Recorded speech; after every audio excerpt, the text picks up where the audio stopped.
पिछले कुछ महीनों से हम लोग देख रहे हैं कि दिल्ली की चुनी हुई सरकार के मामलों में एलजी साहब का हस्तक्षेप दिन ब दिन बहुत ज़्यादा बढ़ता जा रहा है और ऐसा प्रतीत होता है इस हस्तक्षेप से कि दिल्ली की चुनी हुई सरकार के कामों में बाधा पहुंचाई जा रही है, जिसकी वजह से दिल्ली के लोगों के जो ज़रूरतें हैं, जो सपने हैं, वो पूरे नहीं हो पा रहे हैं। उनके काम रुकते जा रहे हैं। उन्हीं मुद्दों पे चर्चा करने के लिए आज मैं एलजी साहब से मिला था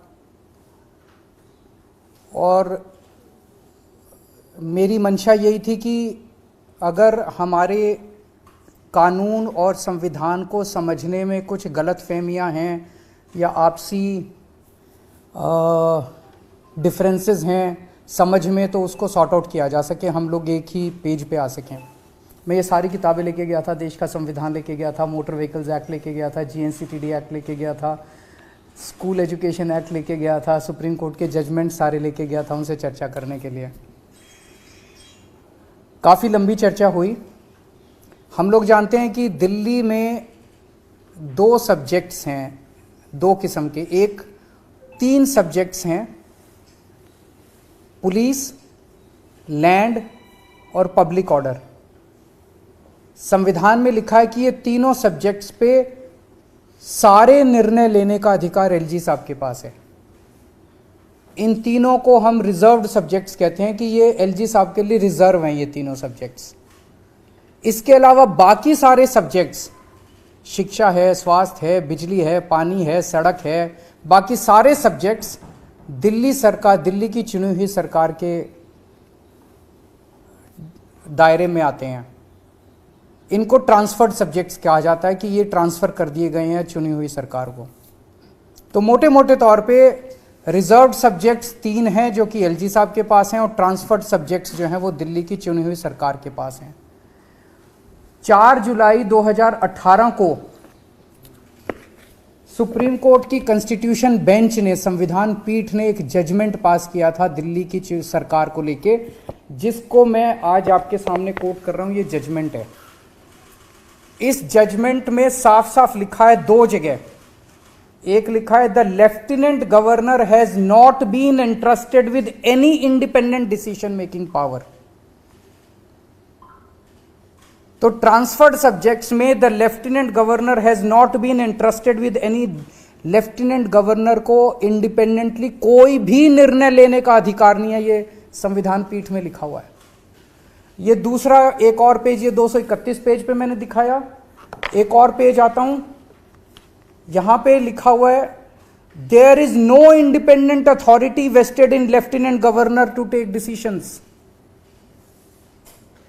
इससे ज्यादा बेचारा सुप्रीम कोर्ट भी क्या करेगा।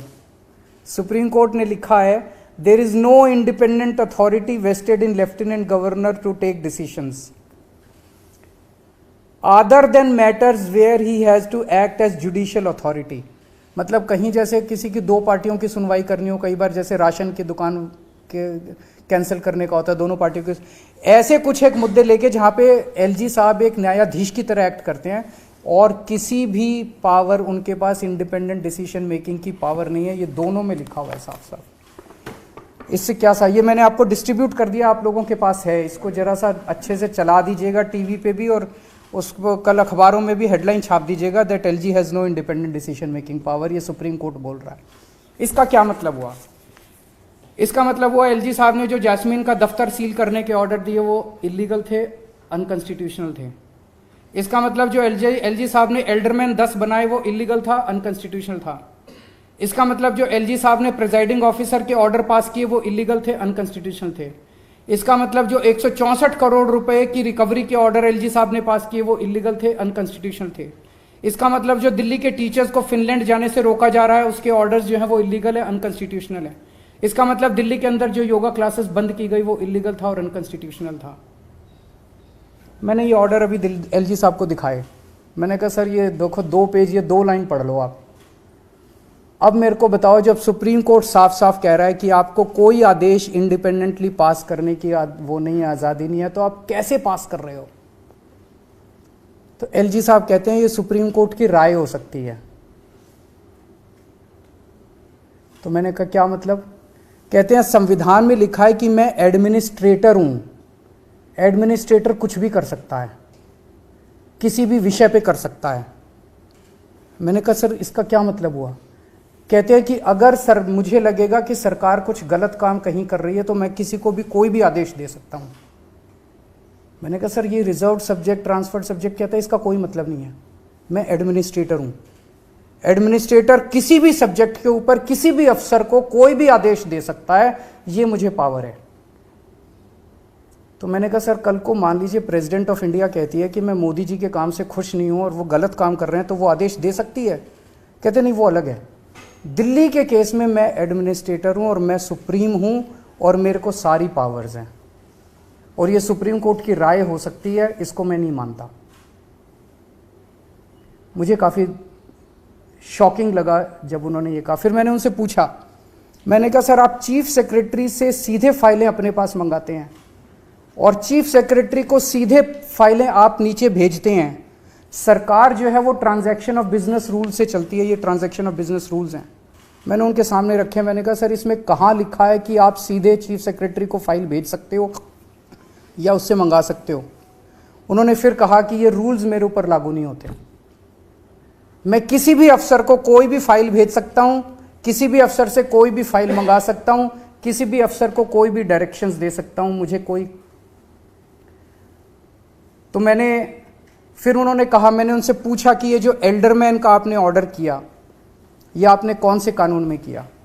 तो उन्होंने कहा कि उसमें लिखा हुआ है एमसीडी एक्ट में कि एडमिनिस्ट्रेटर शैल अपॉइंट एल्डरमैन।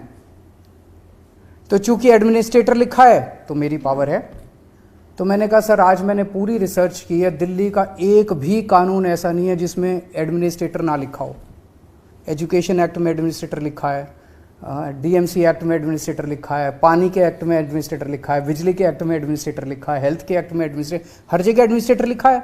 क्योंकि दिल्ली तो राज्य 92 में बनी थी, उसके पहले तो एडमिनिस्ट्रेटर ही होता था दिल्ली के अंदर, तो सारे कानून तो उसके पहले के चले आ रहे हैं, उसके बाद तो कोई नया कानून बना नहीं है। बिजली में भी, पानी में भी, सड़क में भी, सब में एडमिनिस्ट्रेटर लिखा है। तो कहते हैं सारे फिर मैं करूंगा। तो मैंने कहा फिर सर मैं क्या करूंगा? तो कहता वो आप जानो। तो चुनी हुई सरकार क्या करेगी? मैंने कहा सर फिर तो ये जो संविधान की पीठ का ऑर्डर है, ट्रांसफर्ड सब्जेक्ट है, रिजर्व सब्जेक्ट है, इसका कोई मतलब ही नहीं बचा, फिर तो सारे काम एडमिनिस्ट्रेटर करेगा। उनकी अंडरस्टैंडिंग यही है कि एडमिनिस्ट्रेटर का मतलब सारे काम वही करेंगे। मैंने फिर उनको 2 ऑर्डर और दिखाए। ये संविधान की पीठ, ये सुप्रीम कोर्ट का एक ऑर्डर आया है जो 2019 में आया था। इसमें साफ साफ लिखा है एक कानून के अंदर, दिल्ली के कानून में, गवर्नमेंट मीन्स एलजी, और उसके नीचे इन्होंने लिखा है reading the aforesaid definition in the context of constitution bench judgment would clearly mean that LG here has to act on aid and advice of the government of Delhi।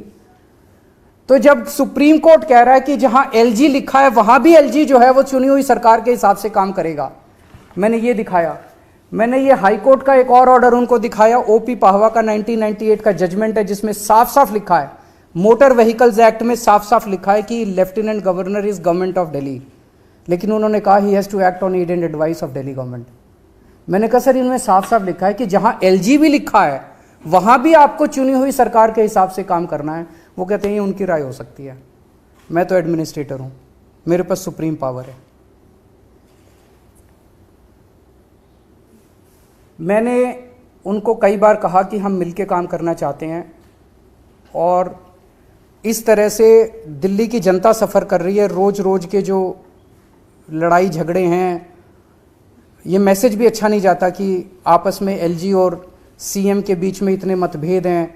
मैंने बार बार उनसे निवेदन किया कि हम मिलके काम करना चाहते हैं सर, हम मिलके काम करना चाहते हैं, इस तरह से चुनी हुई सरकार को आप काम मत रोकिए। फिनलैंड के बारे में मैंने पूछा सर आप फिनलैंड के लिए क्यों रोकना चाहते हो? तो उन्होंने कहा नहीं मैंने तो ऐसा नहीं कहा। मैंने कहा सर ये आपकी फाइल नोटिंग्स हैं, इसमें साफ साफ जाहिर है 2 बार आपको फाइल भेजी गई, दोनों बार आपने फाइल लौटा दी अलग अलग ऑब्जेक्शन लगा के। तो जब अलग अलग ऑब्जेक्शन बार बार लगाए जाते हैं तो मतलब यही होता है कि आप रोकना चाहते हो। आपने लिखा है कि it is noted that earlier education department has conducted various foreign training programmes to assess the effectiveness of such programmes department must place on record cost benefit analysis, कि भाई ये जो टीचर बाहर जाएंगे इसकी कॉस्ट बेनिफिट एनालिसिस। मैंने कहा sir, इस देश का सैनिक अपनी जान देता है, मुश्किल से 50-60 हज़ार रुपये महीना उसको तनख्वाह मिलती है। जिस दिन उस सैनिक ने अपनी कॉस्ट एंड बेनिफिट एनालिसिस करनी चालू कर दी ना अपनी जान की, ना आप बचोगे और ना मैं बचूंगा। हम अपने बच्चों का भविष्य बना रहे हैं, और हम अपने बच्चों का जब भविष्य बना रहे हैं, आप पूछ रहे हो उसकी कॉस्ट बेनिफिट एनालिसिस क्या होगी। मैं कहा सर, मेरे 2 बच्चे हैं, एक बेटा एक बेटी है, सारी तनख्वाह मैं अपने बच्चों पे लुटा देता हूँ। कल को अगर मैं ये देखना चालू कर दूं कि मेरे बच्चों पे मैं जो कर रहा हूँ उसकी कॉस्ट बेनिफिट एनालिसिस क्या है। सर, कई चीज़ों की कॉस्ट बेनिफिट एनालिसिस नहीं होती। हम देश बना रहे हैं, हम राष्ट्र बना रहे हैं। इस देश का बच्चे बनेंगे तो राष्ट्र बनेगा, बच्चों का भविष्य बनेगा तो राष्ट्र बनेगा। तो जब आप इस तरह की कॉस्ट, मैंने कहा सर, सीएम की कॉस्ट बेनिफिट एनालिसिस हुई आज तक कि सीएम होना चाहिए कि नहीं होना चाहिए? एलजी की कॉस्ट बेनिफिट हुई है कि एलजी का दफ्तर जो है वो सरकार के लिए अच्छा है कि बुरा है? मैंने कहा टीचर्स, अभी ये वर्ल्ड इकोनॉमिक फोरम हो रहा है, सारे देश के बड़े बड़े नेता स्विट्जरलैंड जा रहे हैं घूमने के लिए, उनकी कभी कॉस्ट बेनिफिट एनालिसिस नहीं हुई। टीचर्स अगर फिनलैंड जा रहे हैं तो उनकी कॉस्ट बेनिफिट एनालिसिस मांगी जा रही है। तो ये तो रोकने के लिए ही किया जा रहा है। मैंने उनको फिर बताया कि पिछले 3 महीने में लगभग सभी डिपार्टमेंट्स में सारे ऑफिसर्स ने सारी पेमेंट्स रोक दी हैं। दिल्ली सरकार में जल बोर्ड की सारी पेमेंट्स रोक दी गई हैं। नतीजन कई एसटीपी बन रहे थे हमारे, कई वाटर ट्रीटमेंट प्लांट्स बन रहे थे, सबकी कंस्ट्रक्शन रुक गई है दिल्ली के अंदर। मोहल्ला क्लिनिक्स में दवाइयां बंद कर दी गई हैं, टेस्ट बंद कर दिए गए हैं, डॉक्टर्स की तनख्वाह बंद कर दी गई है, रेंट बंद कर दिए गए हैं, बिजली के बिल बंद कर दिए गए हैं। बस मार्शल्स की 3 महीने से तनख्वाह नहीं मिली है। दिल्ली की डीटीसी की बसों में जो बस मार्शल चलते हैं उनकी तनख्वाह नहीं मिली है। हॉस्पिटल के स्टाफ को तनख्वाह नहीं दी जा रही है। डीटीसी के अंदर तनख्वाहें नहीं दी जा रही हैं, डीटीसी की पेंशन नहीं दी जा रही है, बिजली की सब्सिडी रोक दी गई है, ओल्ड एज पेंशन रोक दी गई है। अफसरों से जब पूछो तो अफसर कहते हैं कि एलजी दफ्तर से इनडायरेक्टली कहा गया है कि सब कुछ रोक दो। एमसीडी चुनाव के 3 महीने पहले सब कुछ रोक दिया गया ताकि एमसीडी चुनाव के अंदर हमें नुकसान हो। मैंने कहा सर, आपने ऐसा क्यों किया? नहीं, मैंने तो नहीं किया।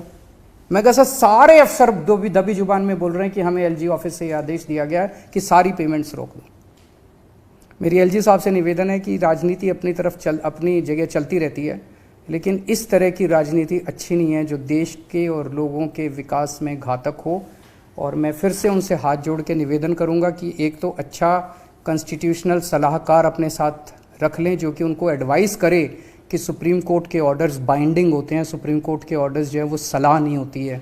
सुप्रीम कोर्ट जो कहता है, अगर सुप्रीम कोर्ट ने कहा है कि उनको इंडिपेंडेंट डिसीजन मेकिंग की पावर नहीं है तो नहीं है। सुप्रीम कोर्ट के ऑर्डर्स को सम्मान करें, संविधान का सम्मान करें, जनतंत्र का सम्मान करें।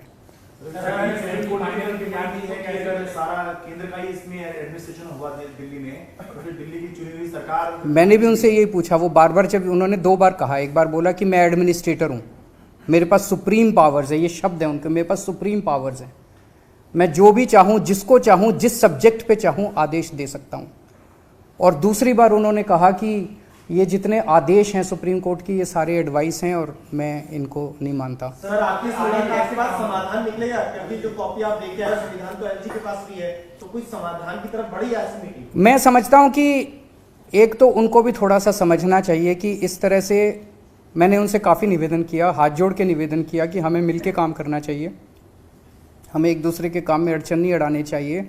जनता देख रही है और आने वाली पीढ़ियाँ क्या कहेंगी कि हम जब हमें काम करना था तो हम किस तरह से आपस में इस तरह से एक दूसरे के काम में अड़चन अड़ा रहे थे।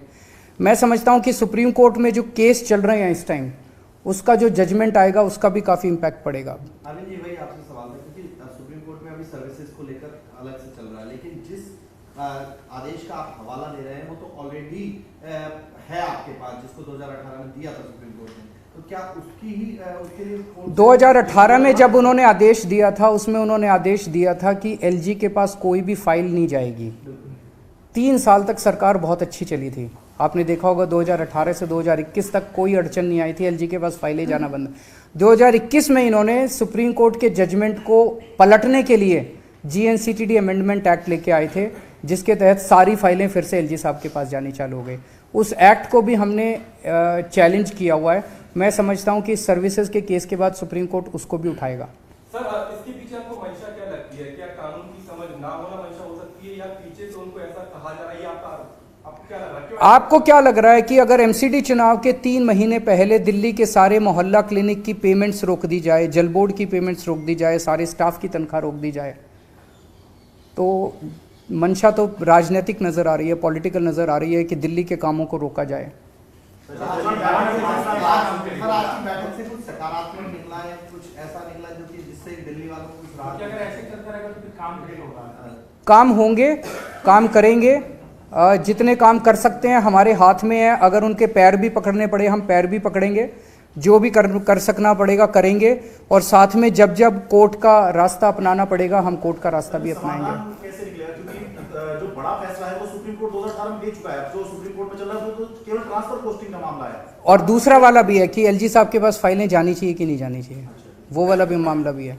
इन दोनों पे जजमेंट्स आएंगे तो मैं समझता हूँ कि समाधान निकलेगा। एक बड़ी बात जो आप बता रहे हैं कि पिछले 3 महीने से लोगों को सैलरी नहीं मिल रही है और कई बार अब दी, अब हम लोगों ने आवाज़ उठाई तो अब मिलनी चालू हुई है।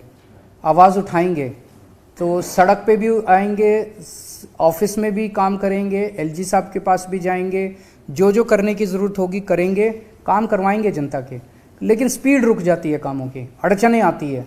जैसे 3 महीने से अगर जल बोर्ड के फंड्स नहीं मिले तो कई सारे वाटर ट्रीटमेंट प्लांट्स की जो टाइम थे वो डिले हो गया। सीवेज ट्रीटमेंट प्लांट्स जो बन रहे थे, पानी की पाइपलाइन डल रही थी, वो डिले हो गया।